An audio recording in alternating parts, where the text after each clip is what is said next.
지금은 고인이 되신 김현승 시인의 가을에는 기도하게 하소서라는 시가 있습니다.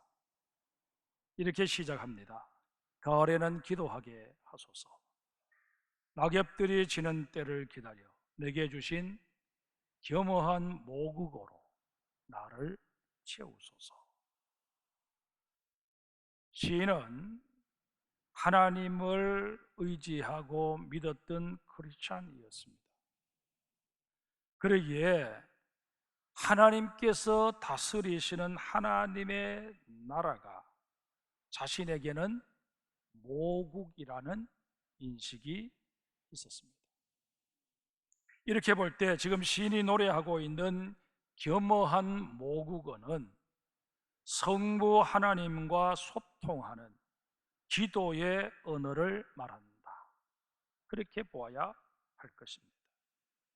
시인은 인생의 끝자락이 가까워지면 질수록 더욱 주님과 깊은 교분을 나누는 기도의 삶을 염원한 것입니다.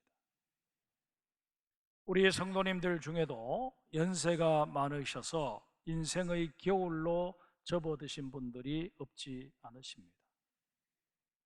인생 전체를 놓고 볼 때 겨울까지는 아니더라도 가을의 문턱에 들어서신 분들도 많이 계십니다.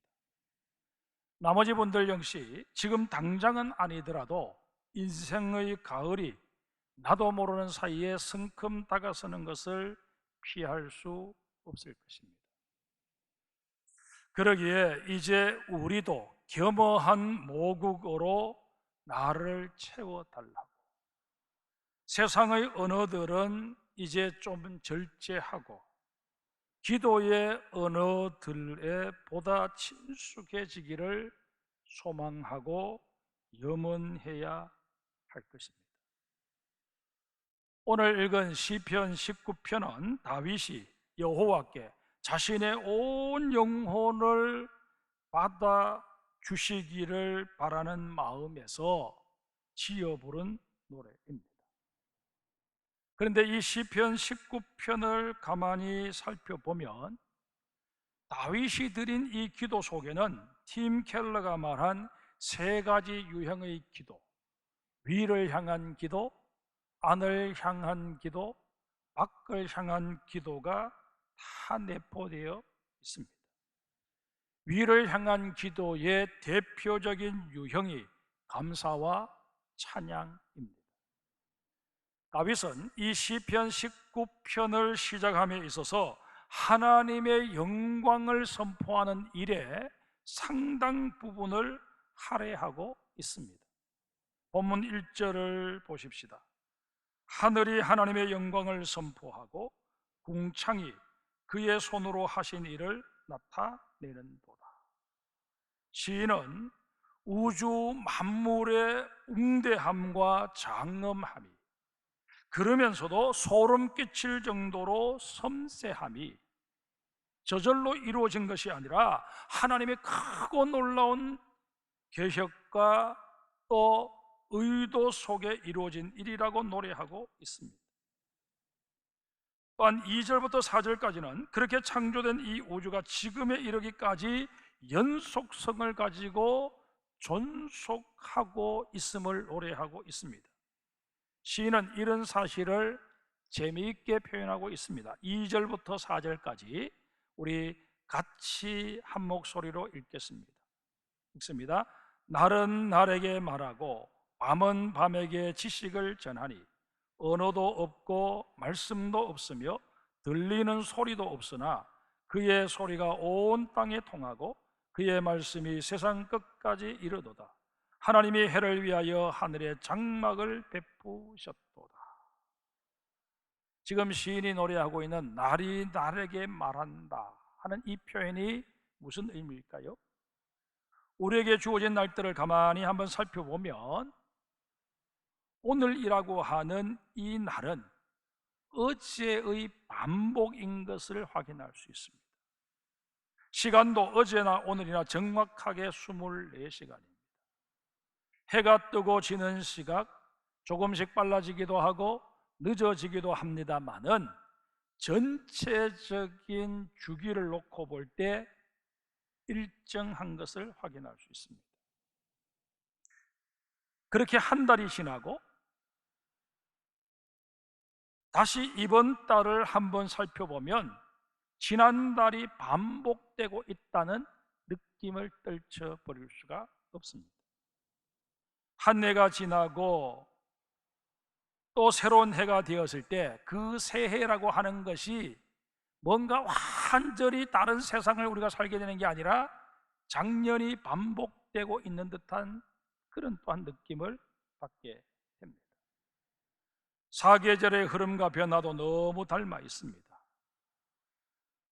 이에 시인은 이런 것들은 어제가 오늘에게 귀띔을 해주지 않고서는 불가능한 일이다.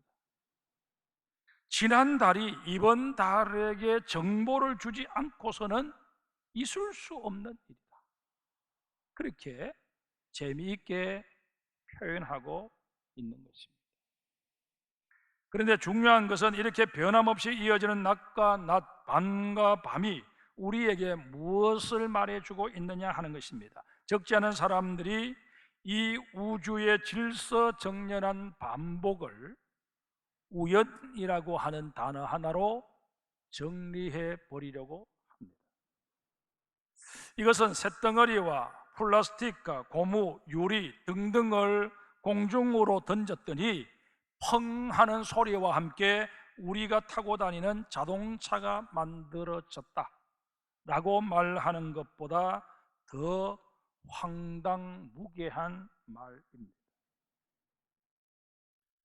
우리 지구가 속해 있는 태양계에는 8개의 행성이 있고 그 행성에는 각각의 위성이 있습니다. 그런데 이 행성과 위성들이 생성된 후 지금에 이르기까지 정확하게 자기 궤도를 지키며 운행되고 있다는 것이 과연 우연일까요? 그 궤도에서 조금만 벗어나게 되면 인력으로 인해서 서로 충돌하게 되고 우주에 엄청난 혼란 현상이 일어나게 되는데 그게 지금까지 한 번도 일어난 적이 없었다 하는 것입니다. 또 우리가 살고 있는 이 지구가 정확하게 자전을 하고 공전을 하고 있는 것, 이게 우연일까요? 자전을 빨리 했다가 늦게 했다고 하면 오늘은 12시간이 되었다가 내일은 28시간이 되었다가 그렇게 막 될 것 아닙니까? 지구의 공전에도 이상이 생기면 1년 365일이 아니라 뭐 어떤 해는 180일, 어떤 해는 뭐 500일 이렇게 될 것 아닙니까? 겨울이 한없이 길어져 버리기도 하고 여름이 또 뭐 여러 달 되어서 견딜 수 없는 그런 지경에 이르기도 하고 이 지구가 결코 우리 인간들이 편안하게 살 수 있는 그런 공간이 되지를 못한다는 것입니다. 여러분, 이 지구의 자전과 공전이 정말 우연이라고 생각하십니까? 결코 그렇지 않습니다. 성경엔 이 모든 것을 하나님께서 설계하시고 만드시고 관리하고 계시기에 가능한 일이다 그렇게 증언을 합니다. 우리는 이 성경의 증언에 대하여 아멘하며 모든 영광을 창조주 하나님께 돌릴 수 있어야 할 것입니다. 아울러 하나님께서 보존하시는 이 우주의 질서 속에 오늘도 편안한 삶을 살 수 있음에 늘 감사할 수 있어야 할 것입니다. 여러분, 어제 떠올랐던 해가 오늘 또 정확하게 떠오르니까 아무런 우리에게 감동이 없는 것입니까? 아닙니다. 여전히 오늘 또 정확하게 태양을 떠오르게 하시는 여호와 하나님을 찬양합니다. 하나님께 감사를 올려드립니다. 영광을 올려드립니다. 그렇게 하루를 시작할 수 있는 우리 모두가 되어야 한다는 것입니다. 다윗은 위를 향한 기도에 이어서 안으로 향하는 기도를 이어갑니다. 본문 7절 8절을 보십시다. 여호와의 율법은 완전하여 영혼을 소성시키며 여호와의 증거는 확실하여 우둔한 자를 지혜롭게 하며 여호와의 교훈은 정직하여 마음을 기쁘게 하고 여호와의 계명은 순결하여 눈을 밝게 하시도다. 여호와를 경외하는 도는 정결하여 영원까지 이르고 여호와의 법도 진실하여 다 의로우니 금 곧 많은 순금보다 더 사모할 것이며 꿀과 송이 꿀보다 더 달도다. 여기서 다윗이 언급한 율법, 증거, 교훈, 계명, 도, 그리고 법, 이런 표현들은 다 하나님의 말씀에 대한 다른 표현들입니다. 따라서 편의상 하나님의 말씀으로 통일해서 이해해도 전혀 문제될 것이 없습니다. 그러면 보십시다.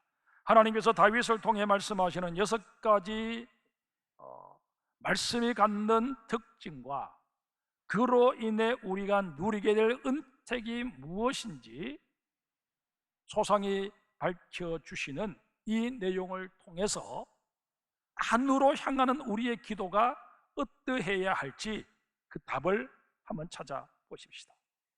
첫 번째로 하나님의 말씀은 완전해서 우리의 영혼을 소생시킨다 말씀하십니다. 완전하다는 것, 단순히 흠이 없다는 그런 개념이 아니라 말씀이 갖는 절대성을 시사해주고 있습니다.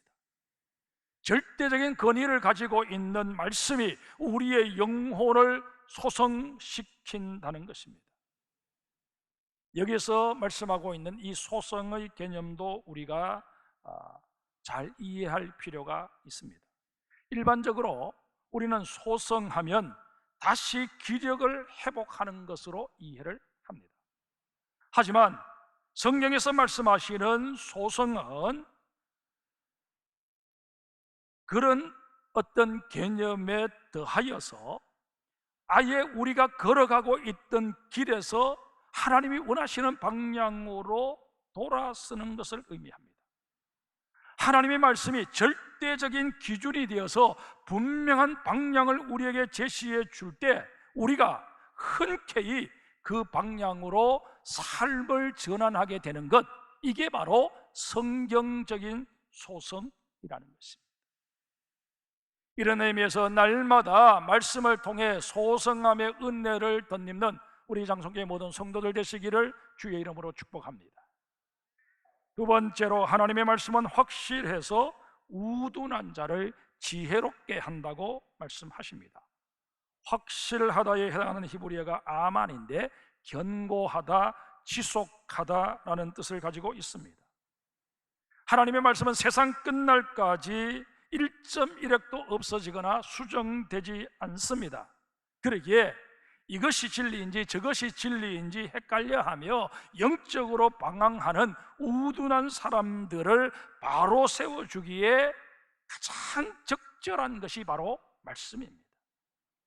세상 사람들은 처세에 능한 사람, 시류에 잘 편승하는 사람을 지혜롭다고 말합니다. 그러나 성경을 읽어보면 하나님께서는 말씀의 그 뿌리를 견고하게 내린 사람이 지혜자다, 분명히 말씀하고 계십니다. 이 말씀에 아멘하며 우리는 우리 인생길에 말씀을 빛으로 삼고 우리 발등에 말씀을 등으로 삼는 그런 은혜가 있기를 주의 이름으로 축복합니다. 세 번째로 하나님의 말씀은 정직하여 우리의 마음을 기쁘게 한다고 말씀하십니다. 정직하다에 해당하는 히브리어가 야샤르인데 바르다, 곧다라는 뜻입니다. 여러분, 언제 불안감을 느끼십니까? 또 언제 자기 자신에게 화가 나십니까? 정도를 걷지 못할 때 우리 그리스도인들은 자신에 대해 화를 발할 수 있어야 그게 정상입니다. 옳은 길이 아닌 줄 뻔히 알면서도 주변의 위협과 강요 때문에 또 이런 허구지책과 이해타산 때문에 잘못된 길을 가게 될 때 우리는 결코 기쁨을 누릴 수 없습니다. 하나님의 말씀은 잘못된 길을 가고 있는 우리에게 깨달음을 주어서 다시금 정도를 걷게 하므로 구원받은 자가 마땅히 누려야 할 기쁨을 누리게 해 줍니다. 이래서 하나님의 말씀은 우리의 삶에 요긴하고 귀한 것입니다. 말씀을 사랑하되 더욱더 사랑하는 하나님의 사람들이 되시기를 축복합니다. 네 번째로, 하나님의 말씀은 순결하여 눈을 밝게 한다고 말씀하십니다. 여기서 말씀하시는 순결은 맑은 물처럼 투명한 것을 의미합니다. 하나님의 말씀은 우리의 마음을 맑게 만들어 줍니다. 그리 우리는 눈을 마음의 창이라고 말합니다. 이런 맥락에서 본다면 하나님의 말씀으로 그 마음이 정화된 사람은 영혼의 눈이 밝아져서 무엇이 옳고 그른지, 무엇이 선하고 악한지 분별하기 마련입니다. 말씀을 통하여서 우리의 영이 더욱더 밝아짐으로 말미암아 하나님이 원하시는 그리심 3편을 늘 선택하며 살아가는 우리의 남은 인생이 되어야 할 것입니다. 다섯 번째로, 하나님의 말씀은 정결해서 영원에 이르게 한다고 말씀하십니다. 정결하다에 해당하는 히브리어가 타호르인데 불순물이 전혀 섞여지지 않은 순도 100%를 의미합니다. 무엇이든 불순물이 섞이게 되면 시부패하고 변질되기 마련입니다. 우리가 온통 세속주의에 물들어 변질되어 버린 모습으로서는 천국에서 영생복락을 누릴 수 없다 하는 사실을 우리는 깊이 깨닫고 하나님의 말씀으로 내 영혼을, 내 삶을 정화시켜가는 일에 힘쓰고 힘써야 할 것입니다. 말씀을 더욱 사모하는 우리 장성교회 성도들이 되십시다. 그리고 그 말씀을 내 삶 속에 적용함으로 말미암아 내 삶을, 내 가치관을, 내 삶의 우선순위를 정화시켜가는 하나님의 사람들이 되어야 할 것입니다. 여섯 번째로, 하나님의 말씀은 확실해서 다 의롭다고 말씀하십니다. 여기서 말씀하시는 확실하다는 말의 의미는 인간이 신뢰할 만한 충분한 근거와 가치를 지닌다는 뜻입니다. 또한 의롭다 하는 것은 하나님의 말씀 자체도 의롭지만 그 말씀을 따르는 과정, 그 말씀을 통해서 얻게 되는 결과까지 다 의로움을 의미합니다. 세상 사람들은 뭐로 가도 서울만 가면 된다 하는 이런 논리를 내세웁니다. 그러나 우리는 삶의 과정 자체가 자기 자신을 기쁘고 만족스럽게 할 뿐만 아니라 주변 사람들에게도 희망이 되고 도움이 되어야만 합니다. 이런 의미에서 우리 주님께서는 여러분과 저를 향해 너희는 세상의 빛이다, 세상의 소금이다, 빛이 비추어지려면 우리는 말 속에 감춰진 등잔이 되어서는 아니 됩니다. 등경 위에 놓인 등잔이 되어야 할 것입니다. 이 사실을 깊이 명심하시고 세상 속에서 나의 그리스도인됨을 숨기려 할 것이 아니라 나는 포항장성교회에 속해 있는 성도다 하는 사실을 분명히 밝히며 생활 속에서 빛을 발하고 소금의 역할을 감당하는 우리 모두가 되어야 할 것입니다. 그리스도인 된 우리는 늘 하나님 앞에서 죄인됨을 인정할 수 있어야 합니다. 그런데 이 죄라고 하는 것이 하나님과 우리 사이를 가로막아서 모든 가능성, 모든 소망을 다 차단시켜 버립니다. 이런 연고로 우리는 어떻게 해서든 이 죄의 문제를 해결해야만 합니다. 그러하건만 우리에게는 그럴 만한 능력이 없습니다. 결국 우리가 선택할 수 있는 길은 하나밖에 없습니다. 하나님 앞에 나와서 하나님의 선처와 도우심을 바라며 엎드리는 것입니다. 이처럼 하나님 앞에 엎드려 하나님의 은혜와 자비를 구하는 이것이 바로 겸손이라고 성경은 말씀하고 있습니다. 그런데 여러분, 죄의 문제, 우리가 하나님 앞에 나와 간절한 마음으로 회개하고 하나님의 도우심을 구함으로 말미암아 하나님의 용서를 받았다고 해서 끝난 게 아닙니다. 악한 마귀가 우리의 마음밭에 오늘도 죄악의 씨앗을 뿌려대고 있기 때문입니다. 그러기에 우리의 겸손은 하나님 앞에 잠시 엎드렸다가 그만두는 식이 되어서는 아니 됩니다. 세상 끝날까지 주님 앞에 엎드리기를 즐거워할 뿐만 아니라 죄악의 씨앗이 내 마음밭에 뿌려졌다 싶으면 곧바로 하나님을 찾을 수 있어야 합니다. 왜 그렇게 해야 하는 것일까요? 그 이유는 내 마음밭에 뿌려진 그 죄악의 씨앗이 가만히 있는 것이 아니라 자라기 때문입니다. 그리고 그 장성한 죄는 나를 짓눌려서 질식하게 만들어 버릴 가능성이 높기 때문입니다. 본문 13절을 다시 한번 보십시다. 다윗은 죄가 자신을 주장하지 못하게 해달라고 강구하면서 그렇게 해 주셔야만 자신이 큰 죄가에서 벗어날 수 있다고 말씀을 드립니다. 여기서 다윗이 언급한 큰 죄가는 히브리어로 페사로보라고 하는데 일반적으로 반역죄를 지칭할 때 쓰는 단어입니다. 우리가 이웃과의 관계에서 교만하게 행동하며 저지르게 되는 소소한 죄들이 결국 어디에까지 이르게 되느냐 하면 하나님을 거스르고 대적하는 반역죄에까지 이르게 되고 만다는 것입니다. 그러기에 데살로니가전서 5장 22절에 뭐라고 말씀하십니까? 악은 어떤 모양이라도 버리라. 우리는 이 말씀을 늘 우리의 마음판에 새기고 살아야 합니다.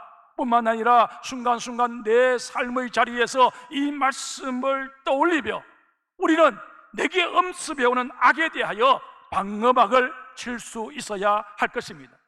내 힘으로 안 되겠다 싶으면 그 자리에서라도 주님의 도우심을 구해야 합니다. 그 자리에서 무릎 꿇고 우리가 기도해야 할 이유는 없겠지만 하나님, 내 마음이 흔들립니다. 나를 도와주시옵소서. 보혜사 성령님, 우리 가운데 임하셔서 나 가운데 임하셔서 나를 지켜주시옵소서. 우리 공동체를 지켜주시옵소서. 그렇게 기도할 수 있는 여러분과 제가 되어야 할 것입니다. 말씀을 정리합니다. 다윗은 시편 19편을 이렇게 마무리 짓습니다. 나의 반석이시요 나의 구속자이신 여호와여, 내 입의 말과 마음의 묵상이 주님 앞에 연락되기를 원하나이다. 다윗은 여기서 기도가 무엇인지, 또 우리가 기도를 어떻게 해야 하는지 일목요연하게 정리해주고 있습니다. 기도는 내 삶의 근거가 되시고 내게 새로운 삶을 허락하시는 여호와 하나님께 드리는 것입니다. 아울러 내 입술에서 나오는 언어뿐만 아니라 내 마음으로 묵상하는 것들까지가 다 하나님 앞에 드리는 기도다. 그렇게 정의하고 있습니다. 그런데 이 14절에서 가장 중요한 단어는 바로 연락이라는 단어입니다. 우리가 드리는 기도가 위를 향한 기도이든 안을 향한 기도이든 밖을 향한 기도이든 간에 하나님이 연락해 주셔야만 합니다. 하나님께서 받지 않으시는 기도는 아무리 우리가 청산유수처럼 그렇게 기도했다가 할지라도 많은 미사여구를 동원하고 시적인 표현을 동원함으로 말미암아 사람들로부터 정말 기도 멋있다고 그렇게 평가를 받았다고 할지라도 하나님께서 길을 닫아버리시면 우리의 기도는 아무런 의미를 가질 수가 없습니다. 그러게 이후로도 계속 기도자의 자리에 서야 하는 우리는 하나님 앞에 많은 말을 올려드리고자 턱간절 운동을 할 것이 아니라 미사여구를 내려놓기 위해서 많은 시집을 챙겨볼 것이 아니라 정말 내 마음이 하나님 앞에 준비되고 준비되었는지 늘 자신을 돌아보는 지혜가 있어야 할 것입니다. 이 가을에는 정말 하나님이 원하시는 제대로 된 기도를 드리는 우리가 되게 하여 주옵소서. 이게 이 시간 우리 모두의 기도가 되어야 할 것입니다.